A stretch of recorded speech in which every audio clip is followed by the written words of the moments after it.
Lisa, thank you very much. And let me say, on behalf of myself and all of us who are concerned about what's happening in the Gulf, we appreciate your leadership and concern and dedication. And the fact that you were able to make this opportunity speaks volumes about the importance that EPA places on this Chesapeake Bay restoration effort. And I want to also acknowledge the leadership of Nancy Sutley. Nancy is sort of the captain of our team here in terms of these primary watersheds that we're focused on, and she has done a remarkable job encouraging us to look for creative and coordinated ways to help the environment. But I'm here today to basically say unequivocally that a sustainable, thriving agriculture sector in the Chesapeake Bay area is critical to restoring the bay.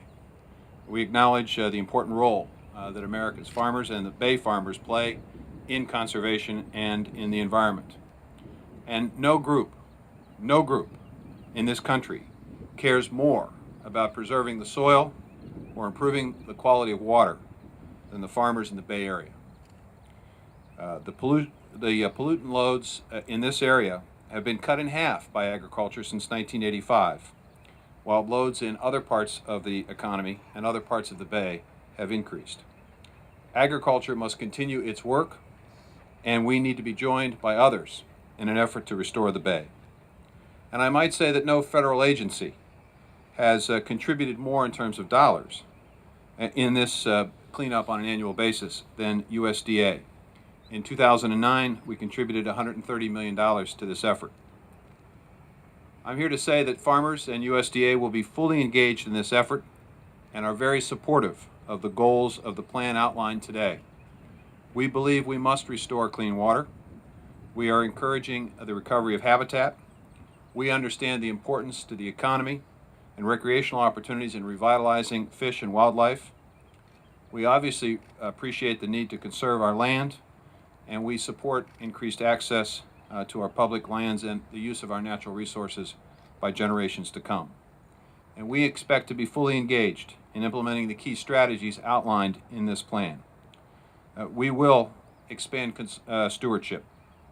Today, we are announcing a willingness to commit over the next 15 years to help farmers and landowners in the Bay Area implement new conservation practices, and we commit to do so on 4 million acres in key watershed areas of the Bay. Since the passage of the Farm Bill, and for the next 2 years, USDA will use $700 million to invest in cost-share resources to assist landowners and farmers in doing the right thing for their land and the right thing for the Bay. We will work with our livestock owners to assist them in the development and implementation of manure management plans and provide incentives and resources to allow them to manage it properly. We're going to continue to help create additional incentives and income sources for farmers through the creation of environmental markets for the Bay Area that will allow trading of credits for water quality and wildlife habitat. All of this will be consistent and focused on priority watersheds and consistent with the Obama administration's efforts, not just in the Bay Area, but in primary watersheds around the country, the Great Lakes, the Upper Mississippi River Basin, and other areas. And we at USDA will also practice what we preach. Our facility at Beltsville will contribute significantly to an effort to improve the Bay environment. I think it's important and relevant for the Secretary of Agriculture to be at this event. As I said earlier, I believe that there are no better stewards of our environmental assets and our natural resources than our American farmers. We remain committed.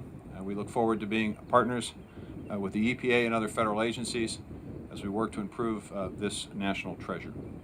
It's now my honor and distinction to introduce to you a man that I have a great deal of respect for, the Secretary of the Navy, Ray Mabus, former governor of Mississippi, also someone who has dedicated his life and business interests to environment and to forest restoration, a man who has done extraordinary things with his position as Secretary of the Navy, not the least of which was agreeing to commit the Navy to using at least 1/2 of its fuel sources in the form of biofuels in order to help and assist the environment and help to assist American farmers and help us to become less dependent on foreign and imported oil. He is an aggressive leader, and appreciate the opportunity to be with him today. Ray?